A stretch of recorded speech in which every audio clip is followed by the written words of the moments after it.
So now we need to talk about long-term financial planning. What's the breakup between short-term and long-term in accounting and finance? 1 year. And so what we're actually going to be talking about today is just planning for the next year. It gets more complex when you plan further out. So we've already talked about that and 1 year in the future. Oh, but here's something you need to know. You probably would think that as a finance guy, I should think that finance should be leading the discussions and all this, that we should be the first one. That's not true. Finance planning always happens in the wake of strategic planning. Financial planning happens in the wake of strategic planning. And so we're going to talk about strategic plan, and then I will give you an example that I was involved in. So how do we start this out? Well, we get all the managers of the firm together. And it's all the managers from across the firm, because after all, it takes every single one of these different groups in order for our firm to do their thing, or the groups would not exist. And so what we're going to do is make decisions about future product and service directions for the firm. And so marketing, by the way, is going to lead this discussion. Marketing people, raise your hands. Yeah, say it loud, say it proud. You guys are leading off here. And so why do you think we've got marketing leading off? What do they know that the rest of us don't? I'll give you a hint. It's actually the first part of their name. Okay. Yeah, they know the market, right? They know what's going on. They know what the schoolgirls are wearing in Tokyo, right? They know these weird things that the rest of us don't know. By the way, why is it important to know what Japanese schoolgirls wear? It impacts fashion worldwide. You guys didn't know that? Wow. Oh, yeah. There's actually a consultancy called Japanese Schoolgirl Watch, and all they do is try to spot trends in Japanese schoolgirls. And I guarantee you, you'll see them here 5-10 years later, and you won't even know where they came from. Hello Kitty. Okay, back to the story. So they're going to identify areas for growth and sales of existing products and potential markets for new products. So I'm going to go ahead and start telling you about my example. And the example was the last firm that I worked at. It's a company called Americhem. And we made little colored plastic pellets that go into bigger amounts of plastic to make things the color that they are. For instance, this black cap on here was made out of a bunch of clear plastic pellets and a few very concentrated black ones. We made the concentrated black ones. And we made them for all sorts of different things. And we were making a push into packaging, which was relatively new to us. We were already in the automotive sector. We were also doing the colorants for that vinyl siding that you see on houses. It's like fake wood. So we were doing all that sort of stuff. But do you think all those things grow at the same rate? No. In fact, some of them shrink. Let's talk about a plastic called PVC. PVC goes into all sorts of things. And the one you're probably most familiar with is that white plastic pipe that you see occasionally. And then we also see it goes into siding, and it goes into containers. I have a bottle of a cleaner at home called Kaboom. I don't even know if they make this stuff anymore. I've been holding on to this for years. It's good stuff. But it's so corrosive, you can't put it inside of a regular plastic, so the bottle has to be PVC. Now, they used to also make water bottles. You know those clear camping bottles that you guys never take camping? They used to make camping bottles out of that PVC too. But then we discovered something. It turns out, in order to work with PVC, it's very brittle. You have to put something in it called plasticizer to make it to where it's not brittle and won't break on you very easily. And the plasticizer that we were using was called phthalate, and it's spelled PH something or other. Well, anyway, phthalate. Now, here's what you need, what we found out about phthalates. Phthalates actually leach out of the PVC into the liquid that's in the container. If that's my Kaboom, it's not a big deal because I'm not going to swallow it. If you do it in a camping bottle and that stuff leaches out, now you're drinking phthalates. And you think, well, that's maybe not a big deal. But here's what we discovered about phthalates in the 1990s. They are an estrogen mimic. What is estrogen? Women. Say again? It's women. Women what? It's not just plain old women. Okay, I want the estrogens over here. It's a female hormone, right? And we all have varying proportions of it, even if you're male, right? So we've got some of that. Now, here's the problem. When men drink water that has phthalate in it, they start to take on female characteristics. For instance, they started to grow breasts. Now, you might be into that, you might be not, but there are probably a lot of people who were not interested in that unintended side effect of their water bottle, right? And so actually that was about the time that we were doing the strategic planning. We knew that the market for PVC for those kind of containers was just gone. Now, did it kill PVC off totally? Absolutely not. Because we still had the siding market, there's still pipe, and there's still containers for these corrosive things. We just weren't going to be sending it out to water bottles. So the market was shrinking, but it wasn't necessarily going away. Okay, now let's talk about, at that time, we were going through, we had been going through an SUV boom, but then gas prices went up. What do you think happens to the sales of the SUVs when gas prices go up? Yeah, they go down. And so now we know that we're still going to be making some of that stuff. We made the color for the dashboards and the door panels and stuff like that. We're still going to be making a lot of that stuff, but not as much as we were. And so we knew that was another market that was shrinking. And so we need to look at things that are growing instead. And one of the areas that was growing was packaging. And that's one of the things that I was doing, was leading this charge into packaging. I say leading.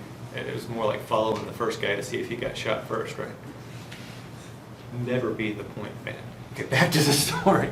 So I am working on packaging. It's growing. And in fact, the growth for us in packaging at that time was exponential because we hadn't been doing it before, and now we were.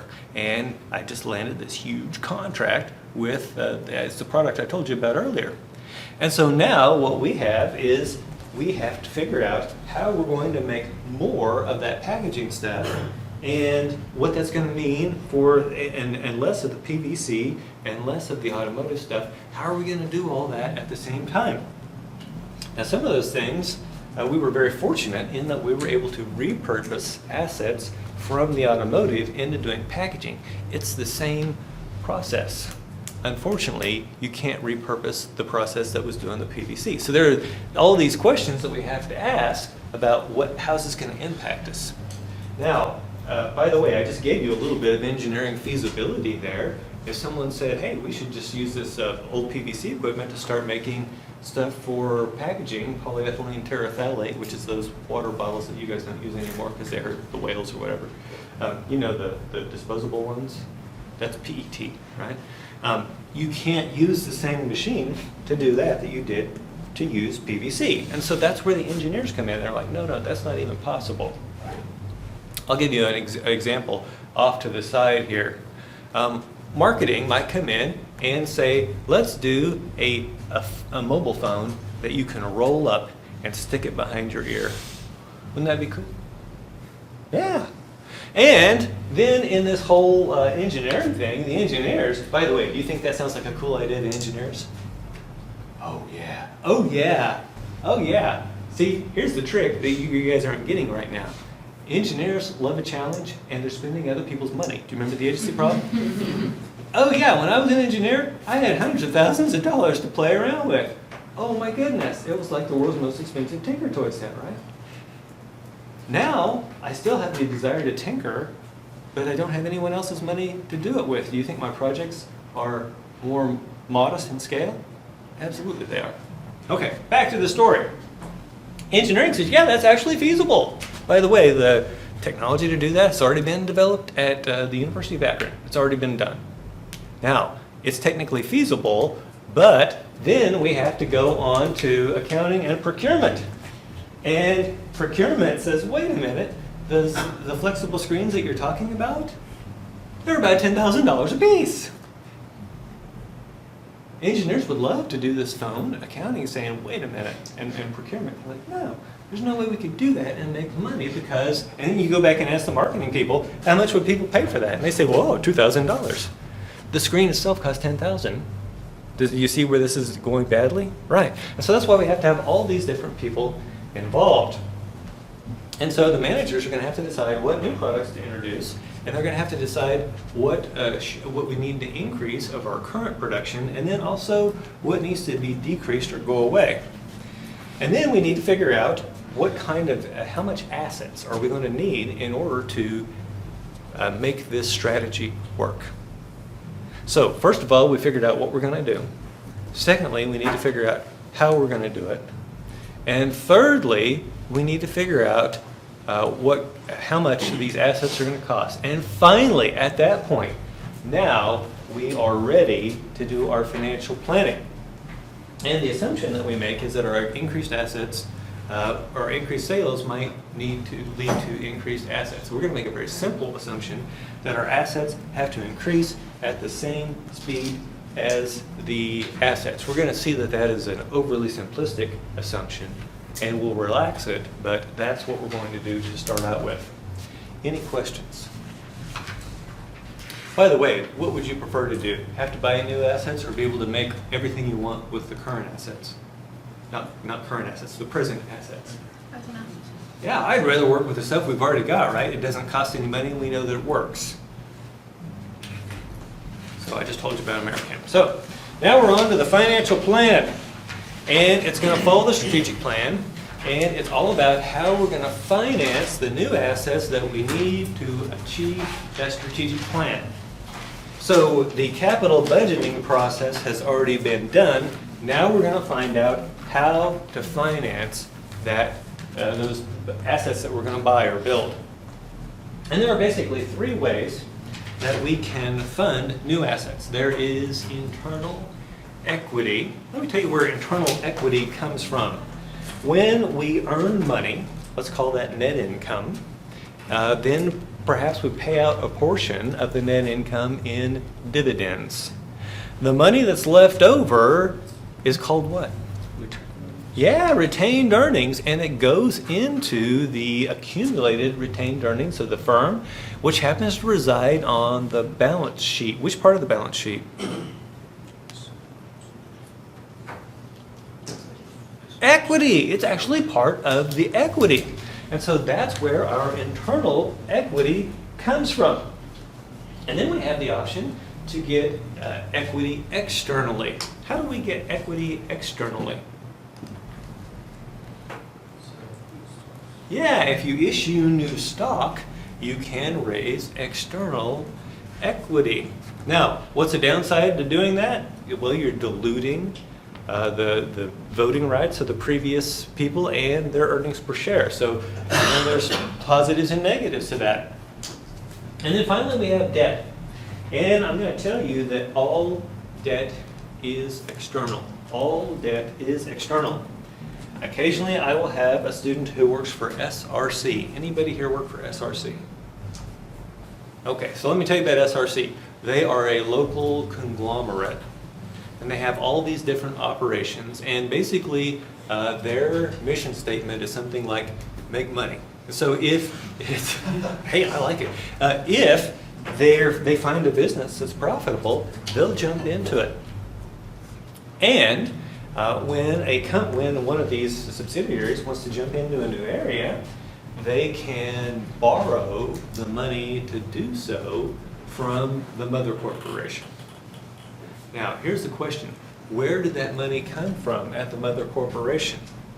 Well, it's either prior internal equity that's been generated, or they're issuing new shares, or they're borrowing money on the outside. So even though it might appear to be inside debt, it's not. There's no such thing as internal debt. Questions? Okay. Now, so let's talk about the simple model. So we're going to start with the sales growth forecast. We're going to start with sales growth. By the way, who is giving us the sales growth number? Say again? Marketing people. Now, Let's talk about marketing people. This is a discussion of human nature here. The marketing people, go ahead and raise your hands again, please. Now, put your hand down if you're not an optimist. We're stuck. What's that? The camera is stuck. Oh, okay.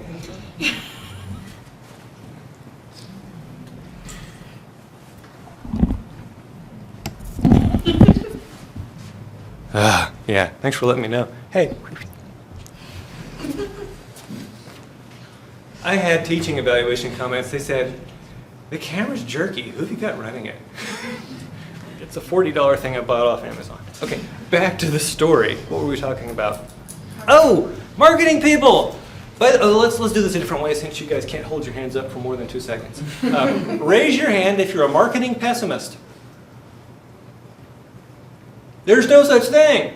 I don't know why, but there isn't. Now, let's ask this question. What about engineers? You think we're optimists or pessimists?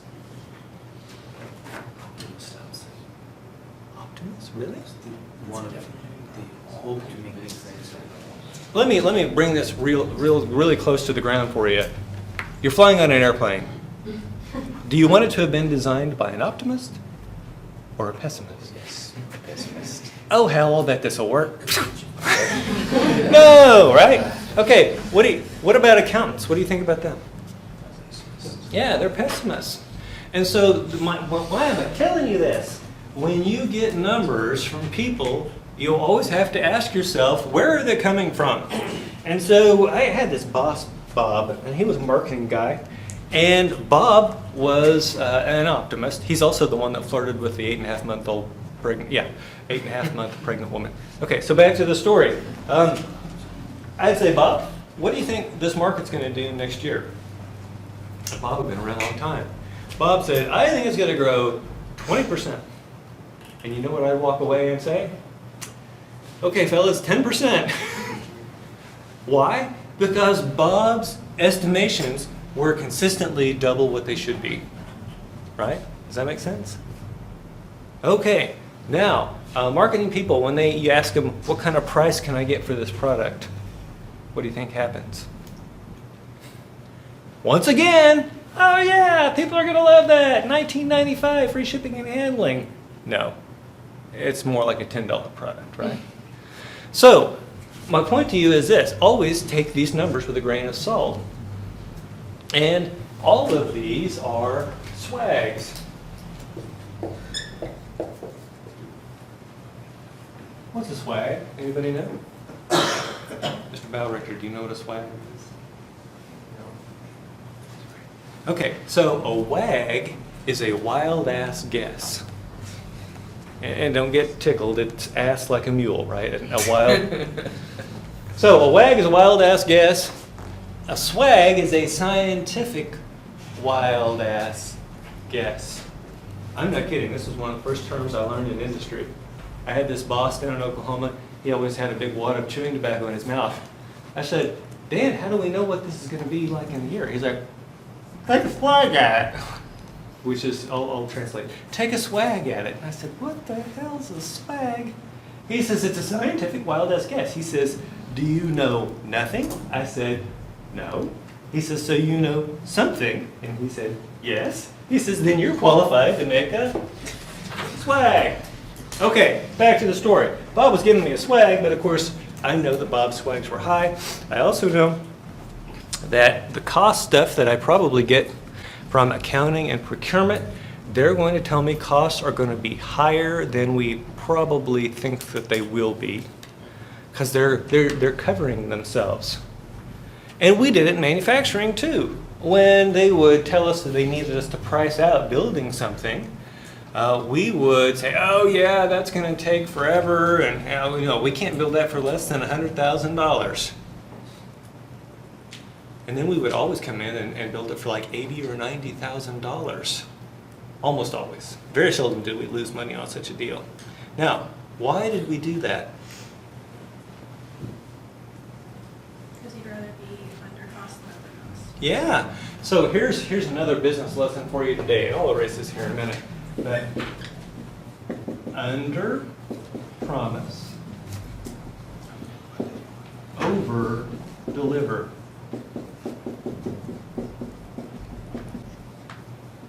Can anyone tell me what that means? Mr. Green, what do you think that means? Under promise is keep your expectations low, and over deliver is provide more than what you're expecting. Yeah, keep their expectations Yeah. low, right?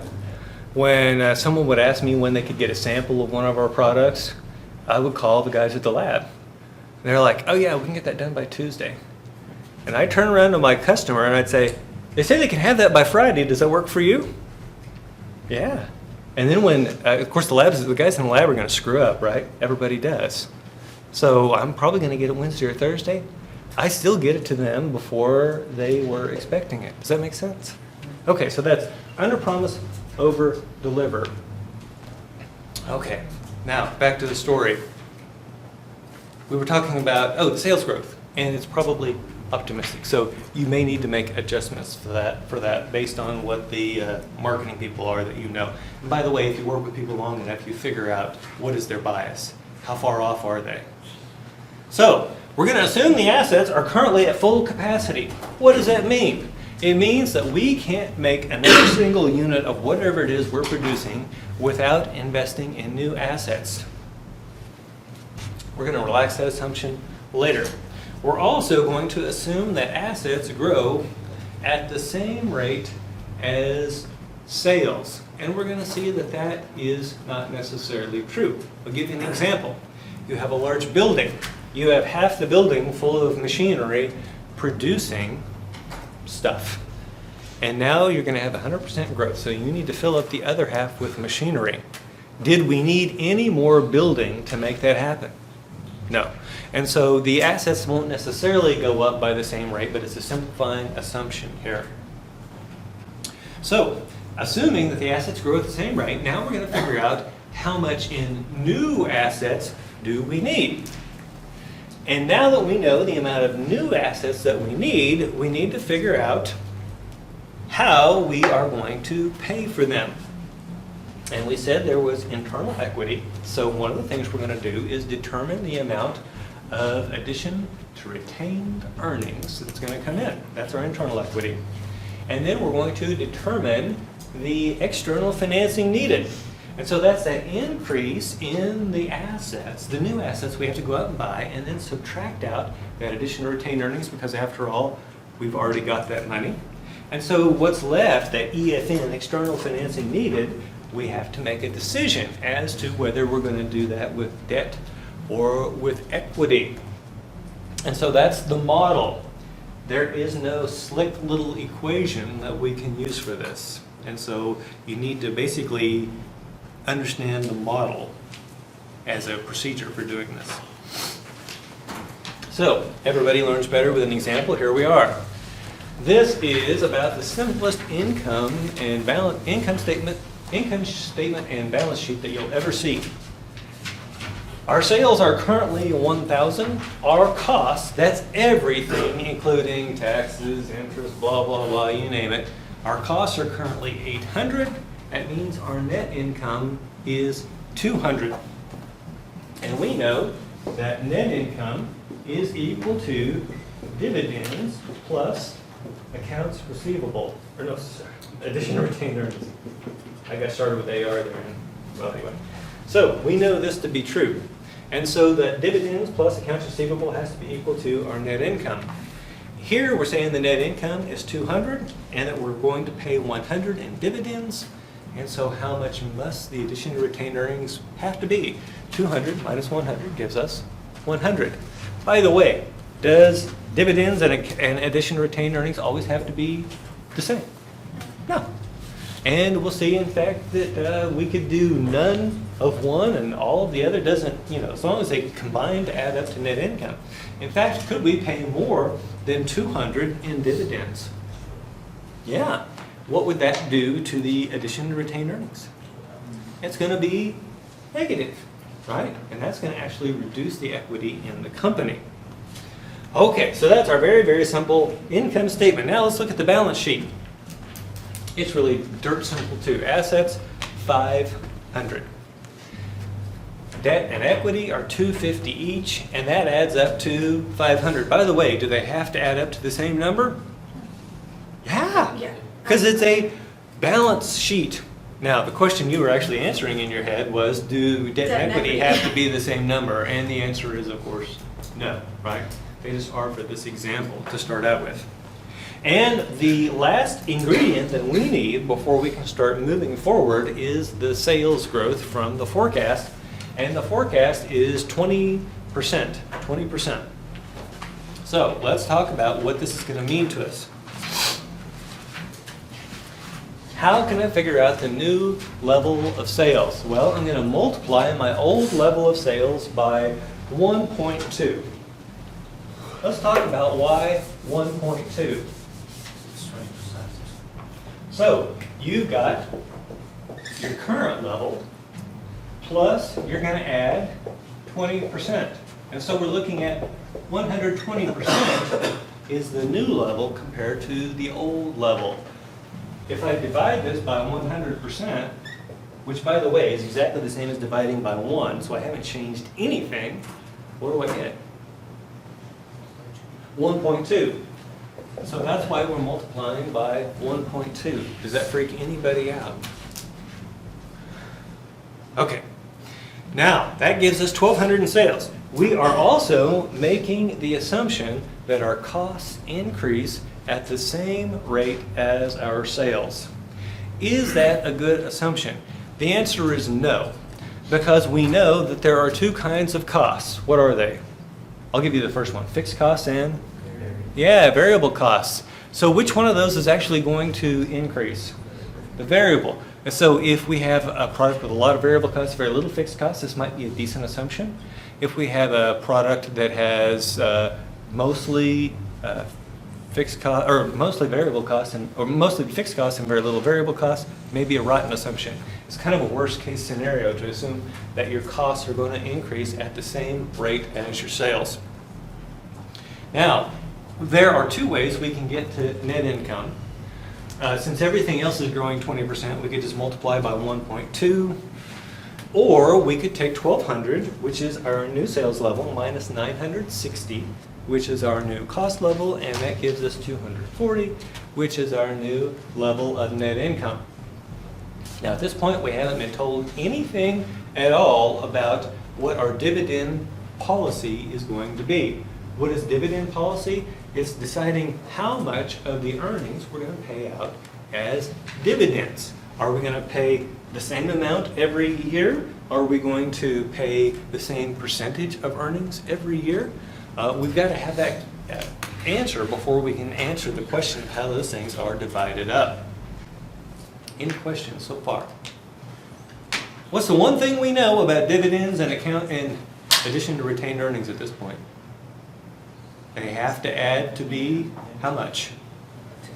240, right? Okay. Now we are going to increase the assets by the same proportion. And we said that was one of our simplifying assumptions.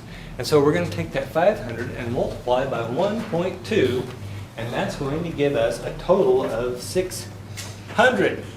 But there's a problem. What's debt? What's equity now?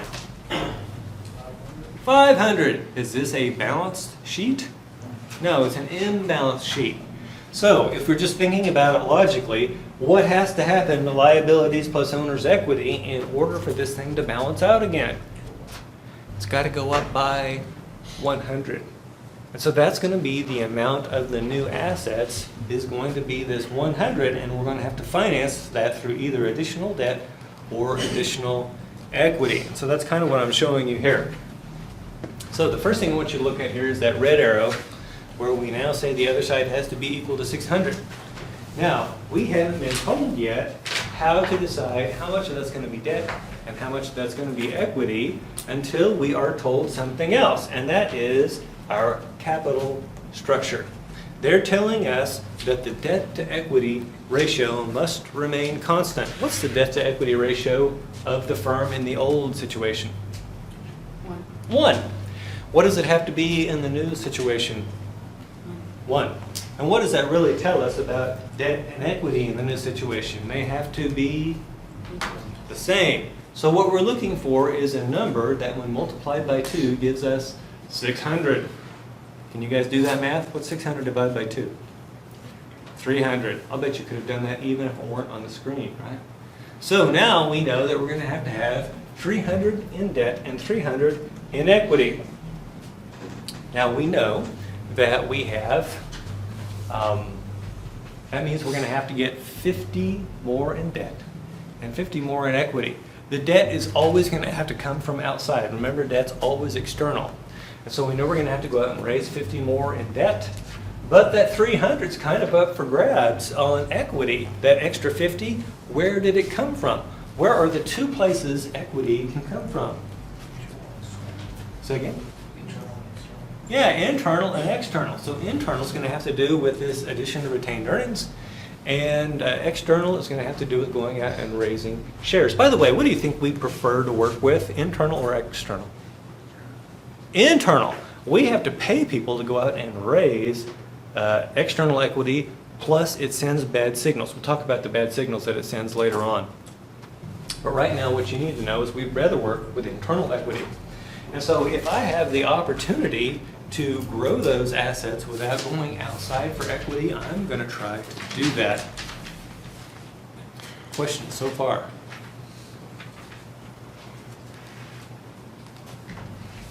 Okay. How, by the way, do I have enough net income to give me an addition to retained earnings of 50? Yeah. How do I know that? Because net income is 240. By the way, addition to retained earnings can be negative. Can dividends ever be negative? No. If I owned a stock and they sent me a bill for dividends, the party's over, right? No more. Okay, so we know that as long as our equity needs are 240 or less, we can do this all on internal equity. And they haven't told us anything about what we have to do with our dividend policy.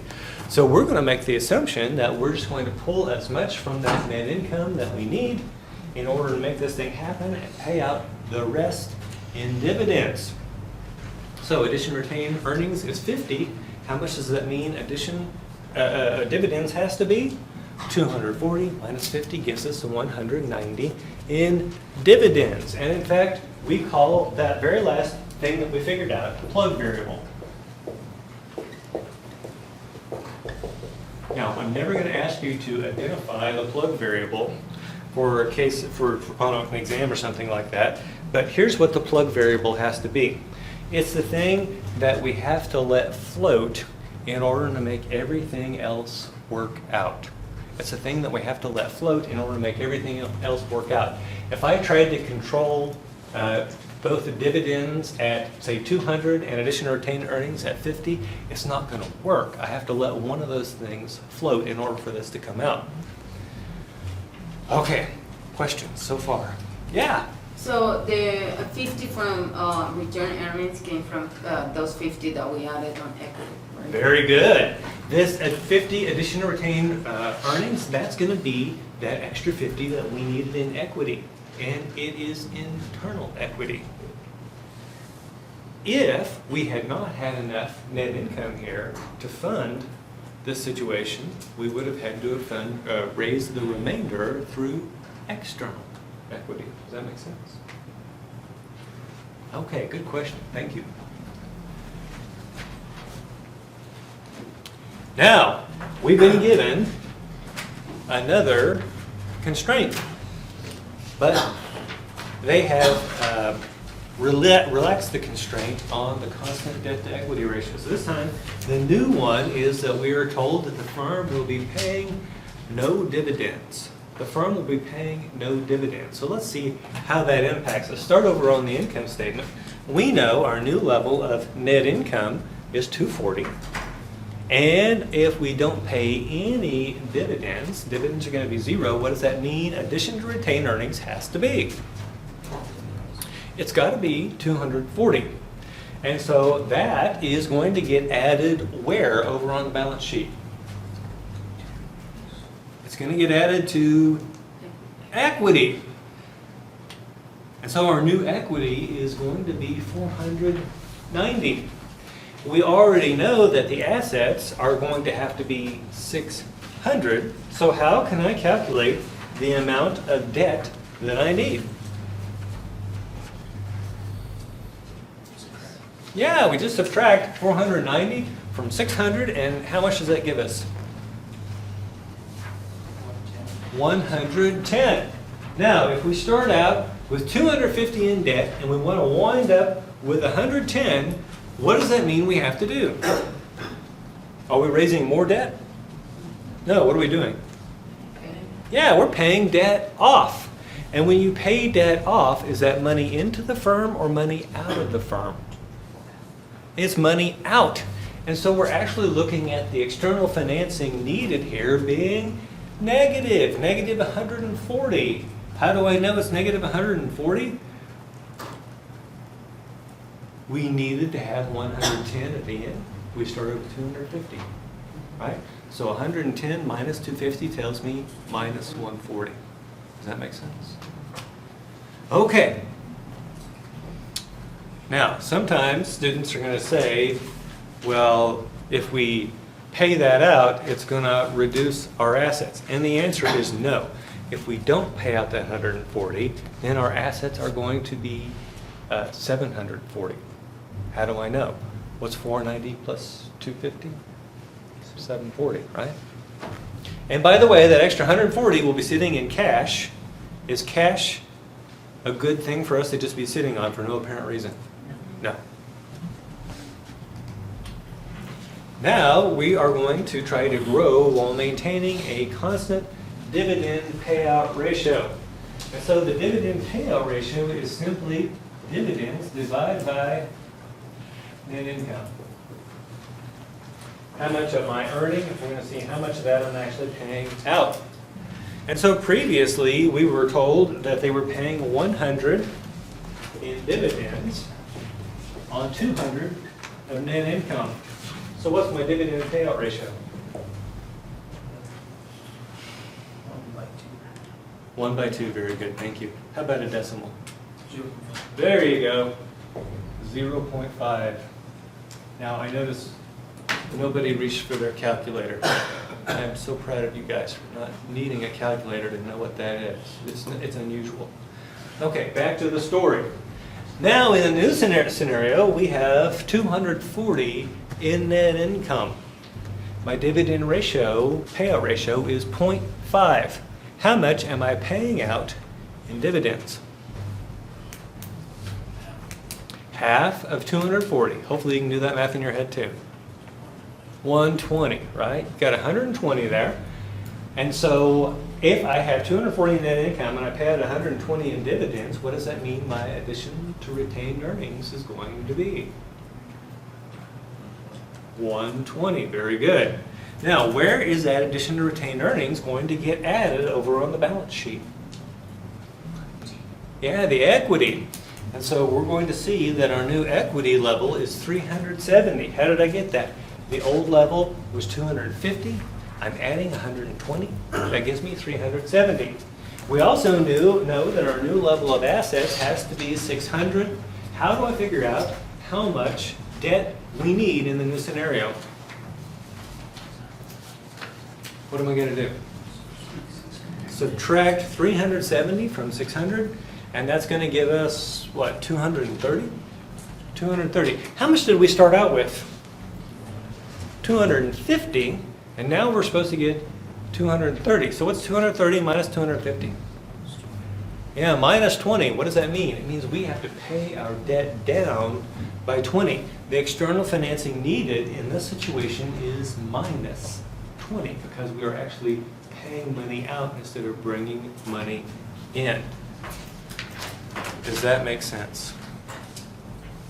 So we're always looking at debt last, and we base it off our additional retained earnings. Ah, okay, so this is a good question. He's saying we always look at debt last. No. If you think back to the first example, we had dividend as the plug variable, right? Here, the debt is the plug variable. Because we have a dividend payout ratio. Yeah, because we have that other information.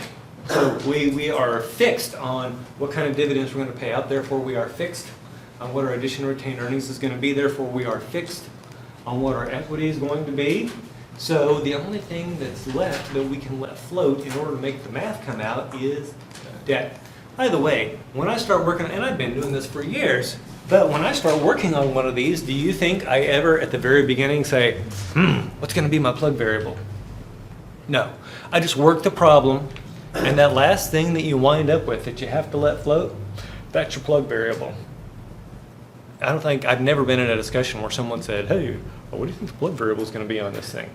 Never. Just work your process and let it come to you. Good question. Other questions? Yes, Ms. Moreno.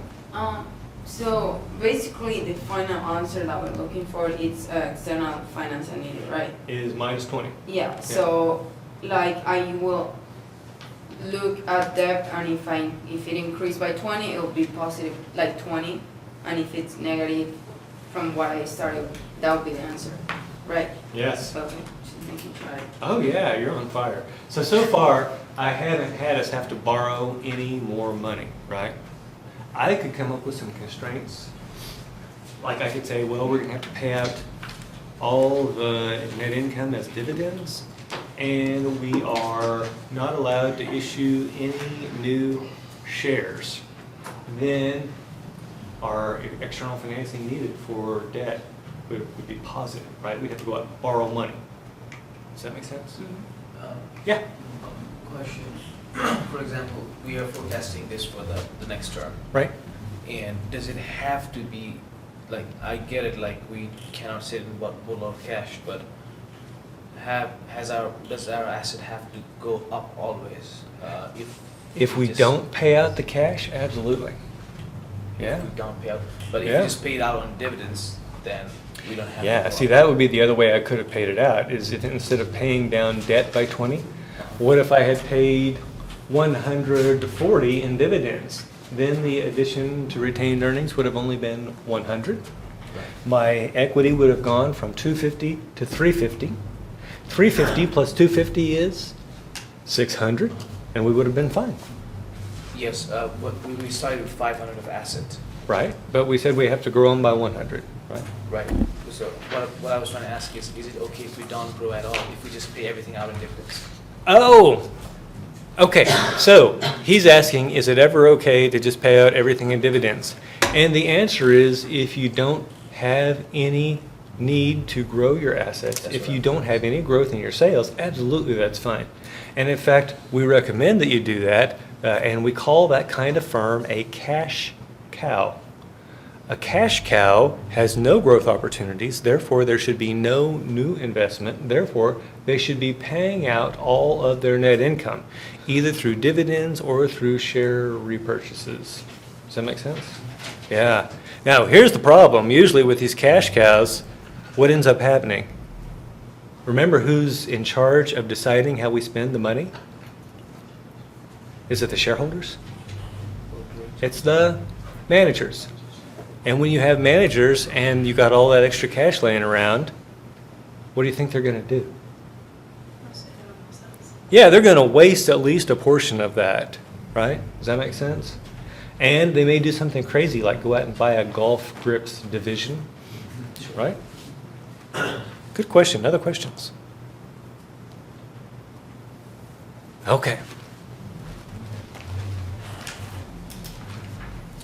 So, and now we're going to hit this one more time. Common student mistake. They think, I can't pay out that 20, I have to pay down the debt, because then my assets would be down by 22.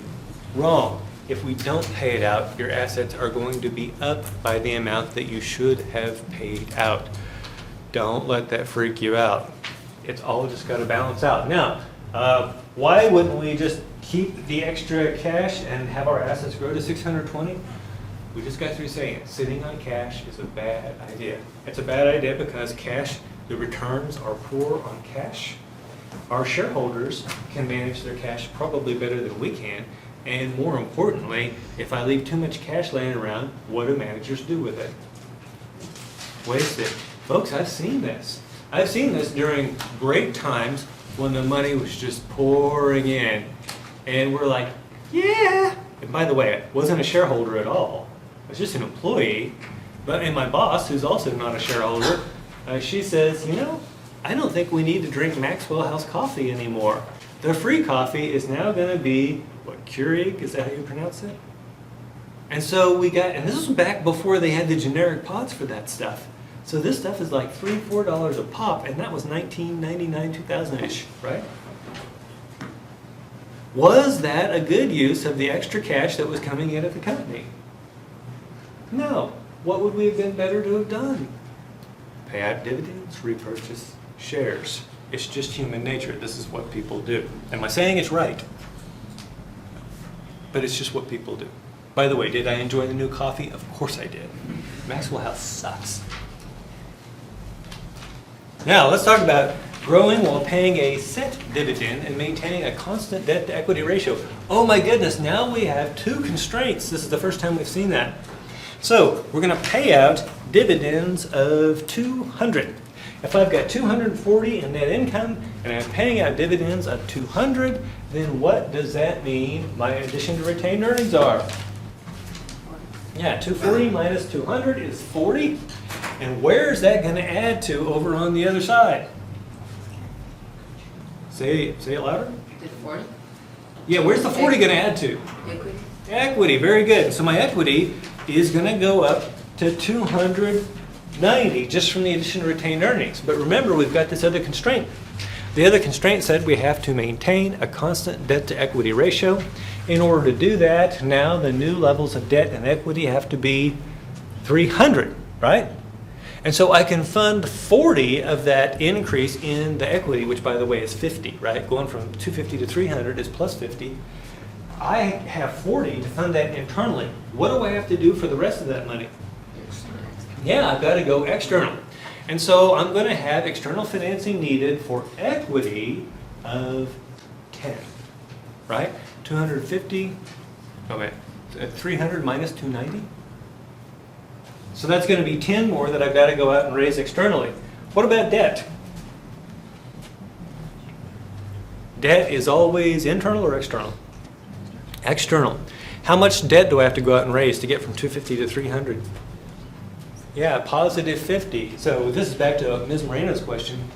There's a positive change in debt for you, right? We had to go from 250 to 300. We had to go out and... I know, it's so complicated. But I've got even worse news for you here momentarily. Okay, it gets worse. Okay, so that means that our true external financing needed is 60 because we're going to go out and raise 10 in equity and we're going to raise 50 in debt. Now, remember earlier I said that we're making all these assumptions and I told you why the assumptions didn't necessarily hold water. When we do this in the real world, do you think it's this simple? No. We've got a big Excel spreadsheet. And we say, wait a minute, what is going to grow at the same rate of sales? Well, our equipment, for sure, right? What about our buildings? Maybe, maybe not. And so you have to go through and make assumptions on each one of these, how these individual accounts will grow. And so you wind up with this huge Excel spreadsheet. Over on the cost side, do we assume variable costs are going to grow at the same rate as growth? Yeah, but they might not because we might be able to get a quantity discount on our materials. Who knows? There might be productivity gains that we get from working in higher volume, so your labor might be lower per unit. Who knows? But what about fixed costs?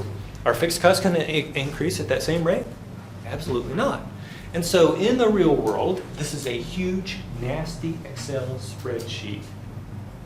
What I'm showing you here is conceptual in nature. This is just the very high level. If you want to know more, you don't? Okay, never mind.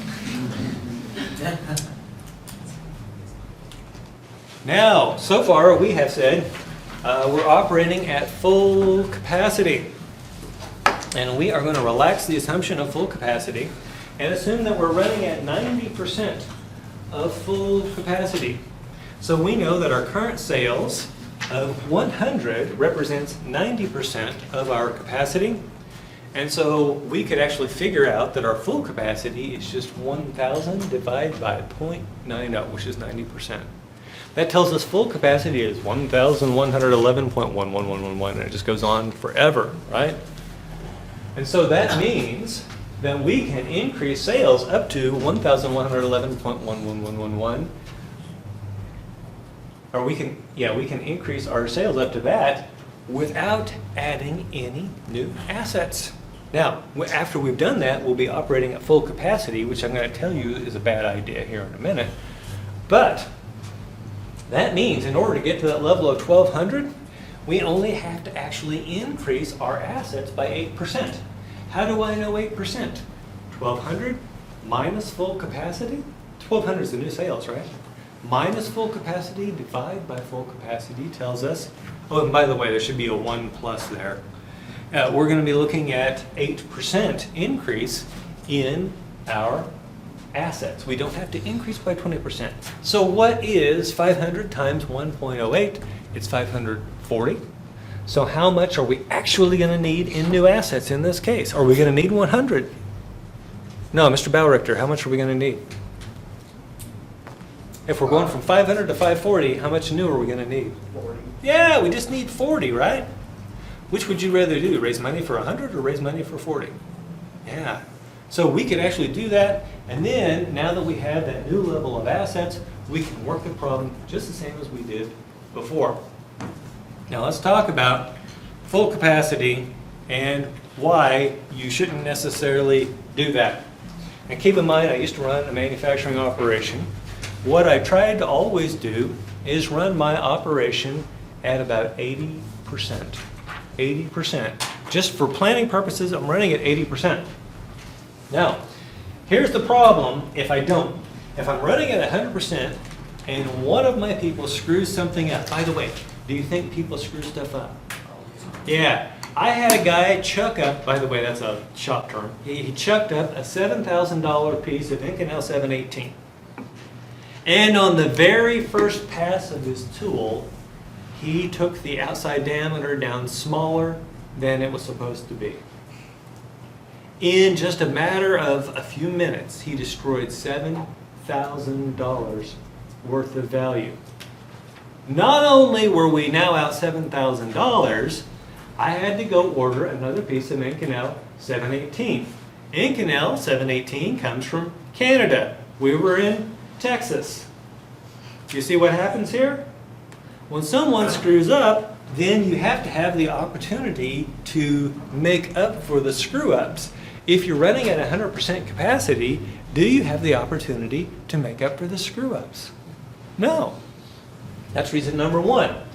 Number two, breakdowns. I had this machine, it was a Nagata Machining Center. And I'm going to spell Nagata for you because it's really funny looking. Not that this matters one bit for purposes of the class, but that's Nagata, named after a town in Japan. And this thing was amazing. It could do all sorts of amazing stuff except stay running. Because this thing broke down all the time. And all of my critical parts went across that machine, right?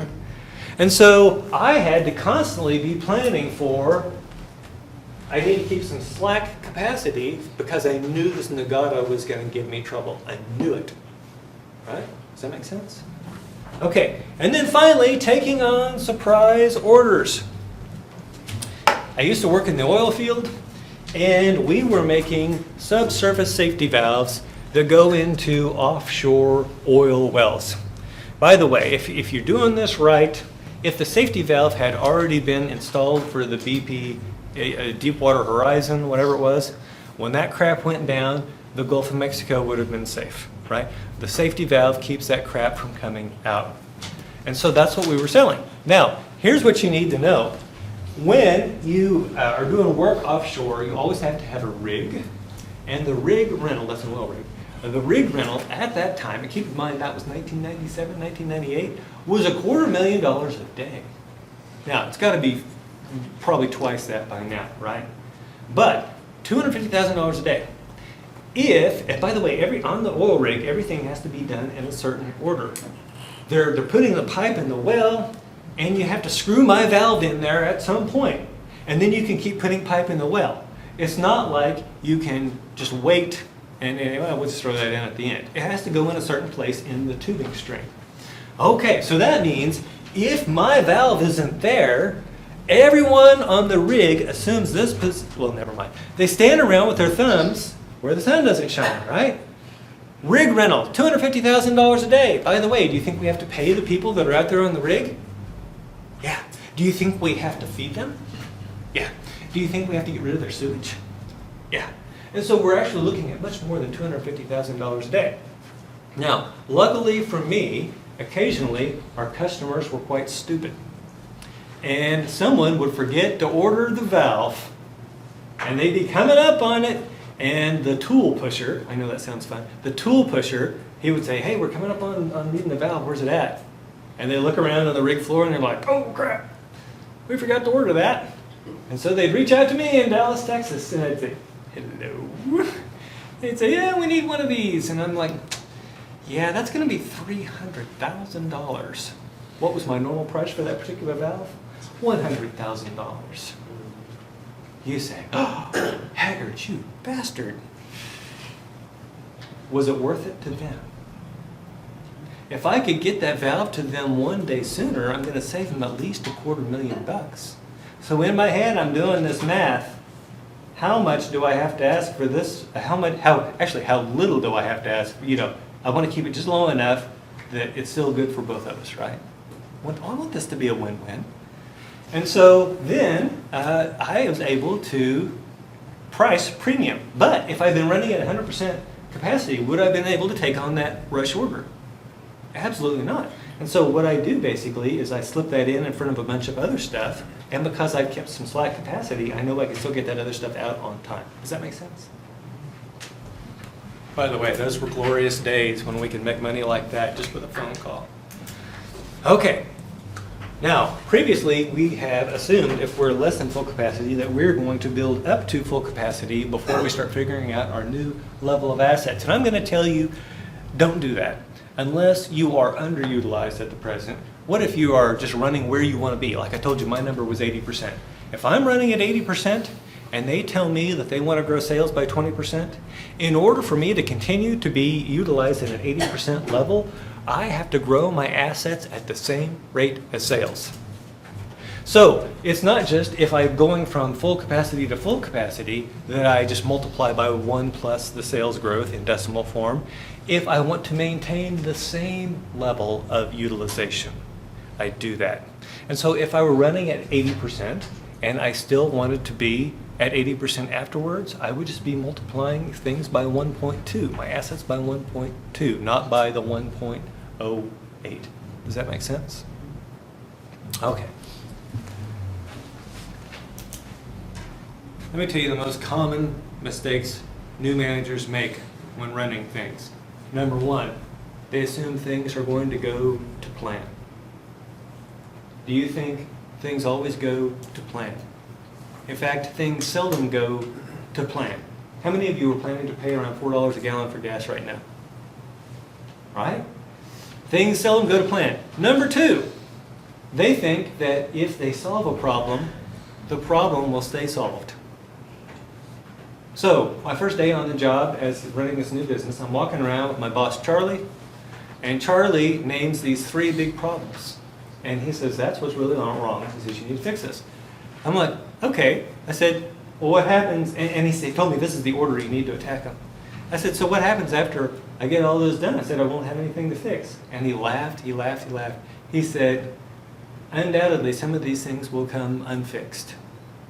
So, for instance, what if we're having a problem with quality? I put all my focus on quality, and quality increases. But I've had to remove resources from something else to put the focus on quality. In the meantime, maybe my safety has slipped. So what do I do now? I put the focus on safety. And I'm being so safe that now my production rate has slipped. And so now I go and I focus on speeding up production. What happens? The quality goes down, right? If you're going to manage a business, this is going to be your life. Have you seen these people that have the plates on poles and they spin them?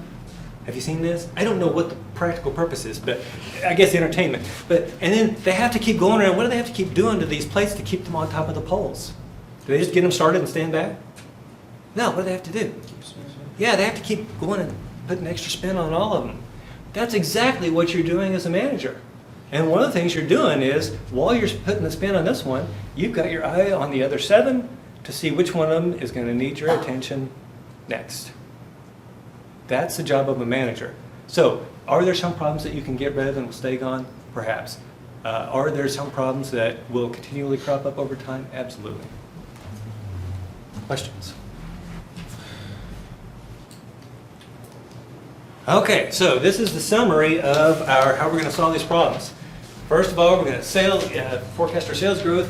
We're going to increase in sales and costs by the same proportion. By the way, another way we could state that is that we have a constant profit margin.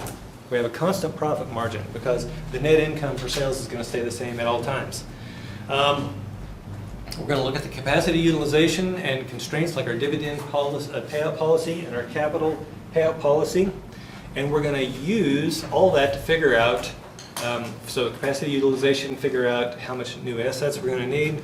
And then we're going to be using the dividend payout policy and capital structure policy to figure out how much of that new equity is going to come from addition to retained earnings, and how much we're going to have to raise outside, how much we're going to have to raise an external equity. So you just walk through this process and it will help you to solve the problems. So as you are working on these, this is the steps that you should take. Now, something to understand. This stuff that we just walked through is some really difficult stuff. About a third of you followed what I was saying. And the other 2/3 of you know you need to go back and look at this, and that's great. I would say to you also, the third that think they know what's going on, also need to go back and look at it. Because I make it look easy, right? It's not. Okay, now let's talk about external financing needed and growth. There are 2 growth rates of the company that we're going to talk about, and we're going to call them the internal growth rate, or IGR, and the sustainable growth rate, or SGR. And the internal growth rate is how quickly can I grow the company on internal equity alone.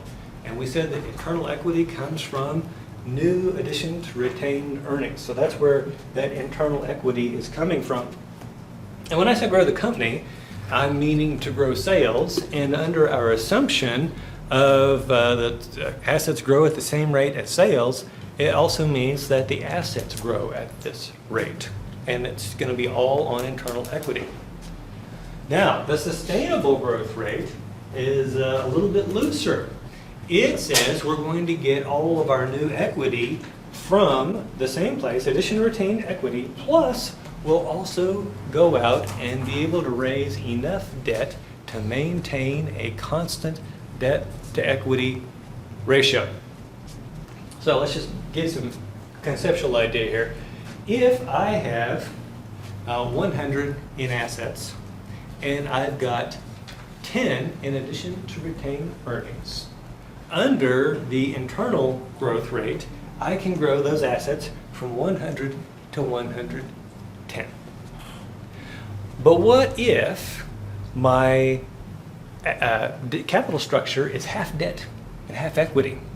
Once again, I've got that 10 to go from 100 to 110, but I'll also go out and borrow enough money to keep my debt-to-equity ratio constant. If it's 1 right now, how much do I have to go out and borrow?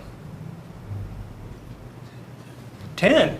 And so now I'm growing the assets to 120. So under the internal growth rate in that example, I was only growing from 100 to 110. Under sustainable growth rate, I'll grow to 120.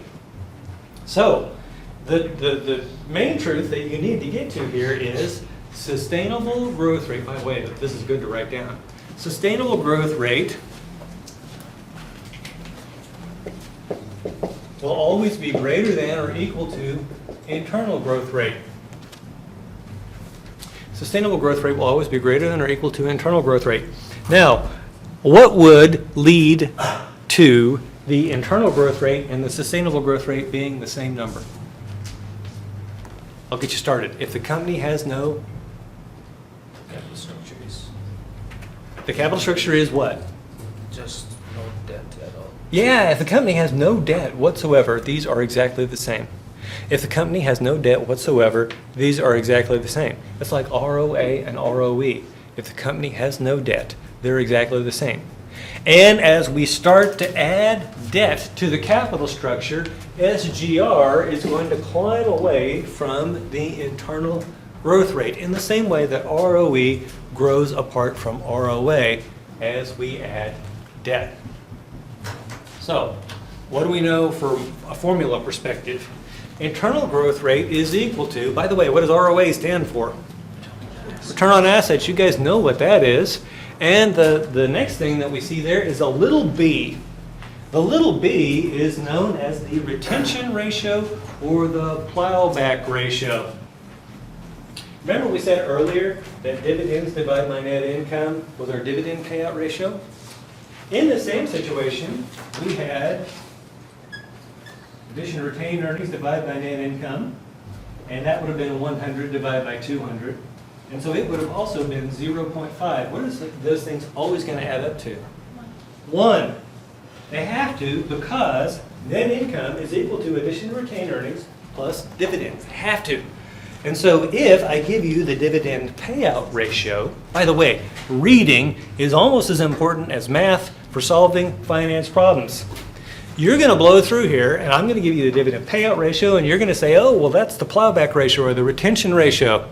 And unless they're both 0.5, you're going to be in a world of hurt. You're going to get the wrong answer. And by the way, am I cruel enough to make that wrong answer one of the choices? Ms. Perry? Yes. She was already shaking her head. That's why I asked her. If any of the rest of you doubt my cruelty, just ask around, right? That's what we call a close distractor. It's the stuff for people that almost know what they're doing, right? Almost. Okay. So, and then we're going to divide that by 1 minus ROA times B. So let's talk about what's going to impact this. Now actually, let's talk about SGR, and then we'll talk about what impacts them. SGR, what's the difference here? Well, there's only one difference in this formula. Actually, it shows up in 2 places, but what is it? ROE. ROE is ROA times the equity multiplier.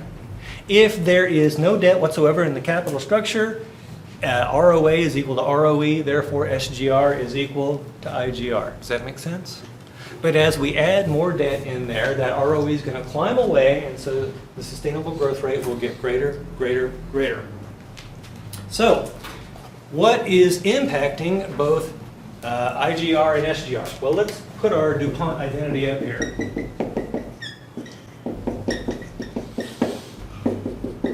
Hopefully you guys remember that. And this part here is actually ROA. So for that internal growth rate, we were looking for ROA, and for sustainable growth rate, we're looking at ROE. In both cases, as profit margin goes up, we will be able to grow faster. And that makes sense because you're getting more money for the same sales. And that money then is going to be plowed back into the firm, or at least a portion of it. Total asset turnover. As it is greater, the faster we can grow this thing. And that makes sense. And both from an ROE and an ROA perspective. Now, is equity multiplier going to impact the internal growth rate at all? No. It's only part of ROA, therefore it's only going to impact, so it's not part of ROA, so it's only going to impact the sustainable growth rate. Also, and by the way, that's the financial policy down at the end, is the equity multiplier. And the thing that is last is the dividend policy. If I pay out 100% of my dividends, that B is going to be 1.0. And that's going to be the absolute fastest I could grow, either internal growth rate or sustainable. If, as it goes down from there, if we take it down to 0, what's the growth rate for either of these? 0, right? And so the higher that plowback ratio is, the faster we can grow through either one of these. Any questions? Okay, so next time, we will be doing examples. This is going to give you a little time to look at Chapter 2, 3, 4, practices for all homeworks for 2 and 3, and write down the ones you need help with.